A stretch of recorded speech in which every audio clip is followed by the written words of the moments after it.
नमस्कार छात्रों, आप सभी का फिर से एक बार स्वागत है।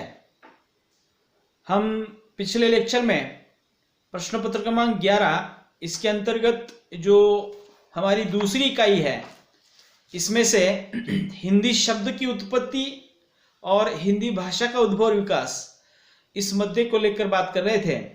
और ऑफलाइन पढ़ाई के दरमियान हमने हिंदी शब्द की उत्पत्ति, इसको हमने विस्तार से समझ लिया है।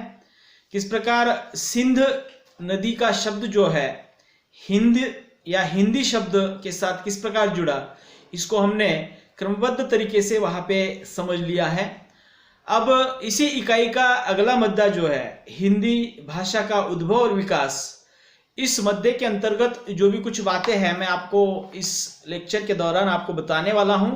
कृपया आप उसको भी गंभीरता से सुने और ये समझने की कोशिश करें कि अभी भी हमने हिंदी भाषा को लेकर वो बात नहीं की है जो हम हिंदी या हिंदी स्पेशल के रूप में जिसको पढ़ रहे हैं। अब तक हम सिर्फ हिंदी शब्द कैसे बना और हिंदी शब्द कैसे निर्माण हुआ, भाषा के साथ या हिंद या भारत देश के साथ ये शब्द किस वजह से जुड़ा, इसकी वजह हमने हिंदी शब्द की उत्पत्ति इस मुद्दे के भीतर हमने देख ली है। अब जो नया मुद्दा हम शुरू करेंगे वो है हिंदी भाषा का उद्भव विकास, और इस मुद्दे के भीतर हम समझने वाले हैं कि किस प्रकार हिंदी भाषा के रूप में यह बात जो है आगे बढ़ी है। और हमारे पाठ्यक्रम में रखा हुआ मुद्दा जो है हिंदी भाषा का, हमें उसके उद्भव को लेकर, उसके विकास को लेकर समझना है। तो थोड़ा सा हमें इस मुद्दे को समझने के लिए कुछ भाषा के परंपरा को, भाषा के इतिहास को या भाषा की प्राचीनता को थोड़ा सा समझना पड़ेगा। और वो भाषा की प्राचीनता जो है हमें थोड़ा सा जब हम पीछे चले जाते हैं लगभग 2500-3000 हजार साल पहले, तब किस प्रकार भारत देश की भाषाएं किस भाषा के आधार पर निर्माण हुई थी और संपूर्ण विश्व में कितनी प्रकार की भाषाएं हैं, इन सभी बातों के अध्ययन से या उसके थोड़ा सा परिचय से मैं समझता हूं कि आपको ये बातें थोड़ी सी सिलसिलेवार सामने आ जाएगी। तो मैं आपको बताना चाहता हूं कि थोड़ा सा विश्व की भाषाओं की बात करते हैं और उसके बाद हम भारत की जो हिंदी भाषा है उसकी ओर आ जाते हैं। तो मैं आपको बताना चाहता हूं कि विश्व में लगभग 3000 भाषाएं प्रचलित है और जिनमें से कई भाषाओं का मूल स्रोत लगभग एक ही है। अर्थात 3000 भाषाओं का ये विश्व जो है किस रूप में अलग अलग प्रदेशों में किस प्रकार संचालित है, हम उसको देख रहे हैं। और इनमें से लगभग कई प्रकार की भाषाएं जो है वो लगभग एक ही स्रोत से निर्माण हुई है, मतलब एक ही भाषा के मूल से निर्माण हुई है, उसको भी हम समझेंगे। और ये भाषा का मूल जो है ध्वनि, शब्द समूह और व्याकरणगत जो समानता है या उसकी तुलना करके हम समझ सकते हैं। और विश्लेषण के आधार पर भी हमें ये परस्पर संबंध जो है उनका दिखाई देता है। और इसकी भाषा की खोजबीन जो है या भाषा का विश्लेषण या तुलनात्मक अध्ययन जब किया गया और विद्वानों ने इस तुलनात्मक अध्ययन के आधार पर संसार की भाषाओं को लगभग 18 या 19 परिवारों में विभाजित किया। मतलब विश्व में लगभग 3000 के करीब भाषाएं हैं। और जब इसका अध्ययन किया गया और उस अध्ययन के आधार पर यह बात सामने आ गई कि लगभग कुछ भाषाएं जो है एक ही मूल भाषा के स्रोत से निर्माण हुई है। और ये स्रोत ढूंढने की जब कोशिश की गई तो उसकी समानता के तत्व जो है या तुलना के तत्व जो है ध्वनिगत समानता, शब्दगत समानता और व्याकरणगत समानता जो है, इन बातों के आधार पर समझ सकते हैं कि विद्वानों ने यह जान लिया कि बहुत सारी भाषाएं किसी एक ही भाषा से निर्माण हुई है। और इन भाषाओं का अध्ययन जब किया गया तब विद्वानों ने इसे विश्व भर की भाषाओं को लगभग 18 या 19 परिवारों में, 19 भाषा परिवारों में उसको विभाजित किया। और इस 18 या 19 भाषा परिवारों को जब इसकी चर्चा होने लगी तो विद्वानों के सामने अब ये बात आ गई कि यूरोप खंड और भारत की जो भाषाएं हैं इनका संबंध जो है कुछ अधिक मात्रा में वहां पे दिखाई देता है। और उसको लेकर जब ये अध्ययन किया गया तो विषय क्षेत्र विस्तार और बोलने वालों की संख्या की दृष्टि से अगर ये बात वहां पे जांची गई तो भारोपीय भाषा परिवार जो है सबसे बड़ा भाषा परिवार है, ऐसा विद्वानों को तुलनात्मक अध्ययन के आधार पर या विश्लेषणात्मक अध्ययन के आधार पर यह बात सामने आ गई कि विश्व में सबसे बड़ा भाषा परिवार जो है वो है भारोपीय भाषा परिवार। और भारत से लेकर यूरोप तक विस्तीर्ण होने के कारण इसे भारोपीय नाम दिया गया है। मतलब भारत की भाषाएं और यूरोप की भाषाएं, इनका मिला जुला रूप जो है भारोपीय भाषा परिवार है। और उसी के आधार पर सम्मिलित रूप में इसको भारोपीय भाषा परिवार कहा गया। यद्यपि जर्मनी में आज भी इसे इंडो जर्मनिक नाम से भी पुकारा जाता है, अर्थात जर्मनी देश में आज भी इस भारोपीय भाषा परिवार को इंडो जर्मनिक नाम से पुकारा जाता है। और इस परिवार की भाषा जिस एक मूल भाषा से निकली है उस मूल भाषा भारोपीय उसे जो है मूल भाषा भारोपीय परिवार की कहा जाता है। मूल भारोपीय से उत्पन्न कुछ भाषाओं में एक ध्वनि सुरक्षित रही और वो ध्वनि जो है, जबकि कुछ में वह स में परिवर्तित हो गई। अर्थात जो ध्वनि निर्माण हुई थी वो लगभग सभी भाषाओं में उत्पन्न हुई थी और वो स के रूप में परिवर्तित हो गई। और पहले वर्ग की भाषाओं को अर्थात उसके कुछ वर्ग बने और उन वर्गों के आधार पर हम समझेंगे कि किस प्रकार भारोपीय भाषा परिवार जो है अब दो वर्गों में वहां पे विभाजित हो गया। और वो दो वर्ग थे, केंतुम वर्ग और दूसरा सतम वर्ग। अर्थात केंतुम और सतम नाम से भारोपीय भाषा परिवार जो है दो भागों में या दो वर्गों में विभाजित हो गया। और इसमें केंतुम के अंतर्गत कैथोलिक, ग्रीक, लैटिन, जर्मन, हित्ती और तोखारी जैसी भाषाएं जो है वहां पे विकसित होती गई। और उसके बाद जो है दूसरा वर्ग आ जाता है सतम। इसके अंतर्गत अल्बानी, आर्मीनी, बाल्टोस्लोवेनिकी एवं भारत की ईरानी शाखा की भाषाओं की गणना होती है।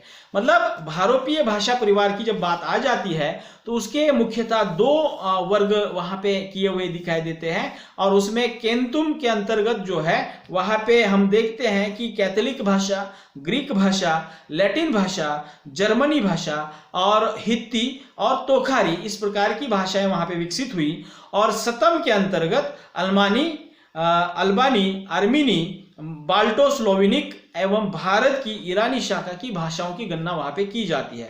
तब हमारा संबंध जो है भारोपीय भाषा परिवार के अंतर्गत सतम वर्ग के अंतर्गत आ जाता है, जो ईरान से आई हुई भाषा के साथ हमारा संबंध वहां पे विद्वानों के विश्लेषण के आधार पर हम लगाते हैं। सतम वर्ग की भारत ईरानी शाखा कालांतर में 3 प्रशाखाओं में विभक्त हो गई। मतलब ये जो सतम वर्ग है उसकी भी बाद में जैसे जैसे समय बीतता गया भाषा का प्रचलन बढ़ता गया और प्रदेश और भाषा विस्तार के कारण वहां पे इसकी भी प्रमुखता 3 प्रशाखाएं विभक्त हो गई। और एक शाखा के लोगों ने ईरान में बसकर या ईरान में जाकर या ईरान में ही रहे और वहां पे उन्होंने फारसी, पश्तो आदि भाषा का विकास किया। मतलब संतम की एक शाखा जो है, जो 3 शाखाएं बनी थी, वह उनमें से एक शाखा जो है ईरान के लोगों की है और उन्होंने फारसी और अरबी या और फारसी, पश्तो आदि भाषा का विकास जो है उस ईरानी लोगों ने वहां पे किया है। और दूसरी शाखा के लोग भारत की ओर संक्रमण करते हुए दुर्गम पर्वतों में ही रह गए। मतलब दूसरी शाखा के लोग जो है वो भारत की ओर वहां पे सफर करते करते दुर्गम भागों में पर्वतों से वहां पे होते होते आ गए थे और वहीं पर ही पर्वतों में रह गए। और उन्होंने दरद प्रशाखा की कश्मीरी और शिना आदि को विकसित किया। अर्थात ईरान से आए हुए जो दूसरी शाखा के लोग जो है उन्होंने दरद प्रशाखा के अंतर्गत कश्मीरी और शिना आदि भाषाओं को विकसित किया। और तीसरी प्रशाखा जो है सन 1500 ईस्वी सन पूर्व के लगभग भारत के सप्त सिंधु प्रदेश में बसकर वैदिकी को पल्लवित किया। अर्थात भारत के सप्त सिंधु प्रदेश में बसकर इन्होंने वैदिकी भाषा को वहां पे विकसित किया है और यही वैदिकी परिवर्ती युग में संस्कृत कहलाई गई। मतलब सतम जो वर्ग है उस सतम की बाद में 3 प्रशाखाएं बनी।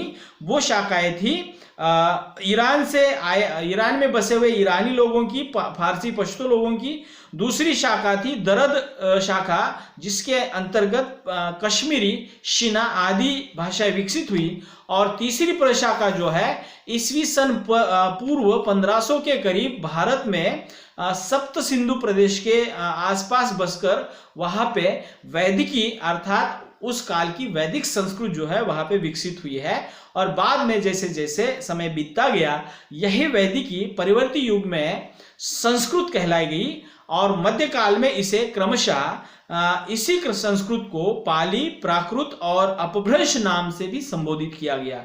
आधुनिक काल में विभिन्न भाषाओं से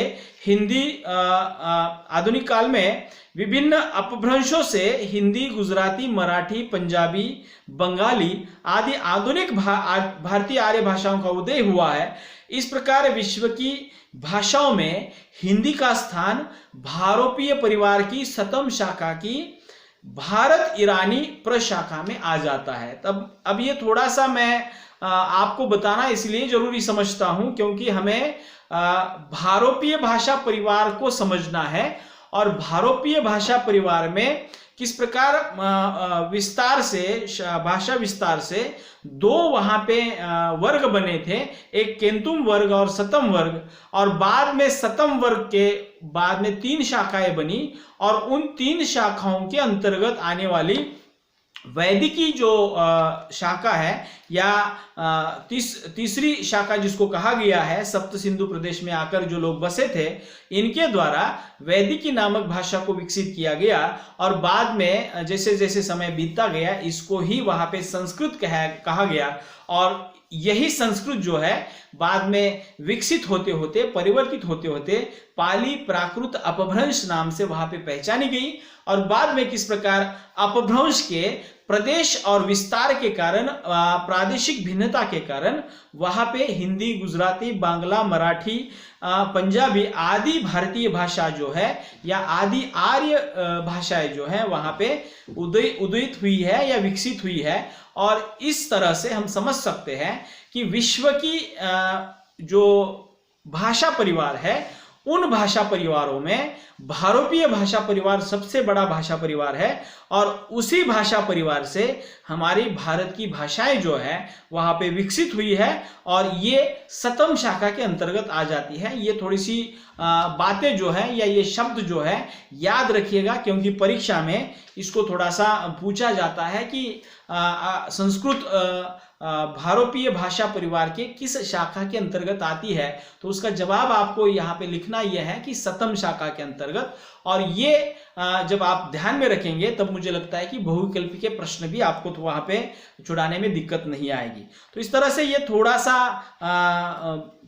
मतलब थोड़ी सी पूर्व पीठिका थी कि किस प्रकार विश्व स्तर पर भारोपीय भाषा परिवार और हमारी भाषा का क्या संबंध है इसको दिखाने की मैंने कोशिश की है। और इसको लेकर विद्वानों ने भी बहुत सारे वहां पे बातें कही है, मैंने संक्षेप में ये बातें आपके सामने रखी हैं। तो आइए आगे बढ़ते हैं कि अब भारतीय जो हमने जो तीसरी शाखा के अंतर्गत हमारी जो संस्कृत आती है जिसको सतम शाखा के अंतर्गत हमने देखा और 1500 ईस्वी सन पूर्व के आसपास ये विकसित हो गई और इसी संस्कृत को ईरान से लोग आने के कारण आर्य भाषा उसको कहा गया और यही भारतीय आर्य भाषा जो है बाद में किस प्रकार विकसित हो गई इसको थोड़ा सा कालखंडों के भीतर विभाजित करके हम समझने वाले हैं। और इस काल विभाजन के आधार पर हम हिंदी के उद्भव और विकास को भी वहां पे अच्छी तरह से समझने वाले हैं। तो मुझे लगता है कि यहाँ तक मैंने जो भी कुछ बताया है हिंदी भाषा, उसका उद्भव और विश्व स्तर पर जो भारतीय भाषा परिवार है इसका संबंध और हमारी हिंदी जो है उसका संबंध क्या है, इसको मैंने एक क्रमबद्ध रूप में वहां पे रखने की कोशिश की है। इसको थोड़ा सा सिक्वेंसली समझ लीजिएगा और अगले लेक्चर में मैं हिंदी भाषा और आर्य भाषा, मतलब हिंदी भाषा को ही आर्य भाषा कहा जाता है क्योंकि आर्य भाषा परिवार से ही हमारी हिंदी वहां पे विकसित हुई है, उसके विकास को मैं थोड़ा सा आपके सामने रखूंगा। मिलते हैं अगले लेक्चर में, तब तक के लिए रुकते हैं। धन्यवाद।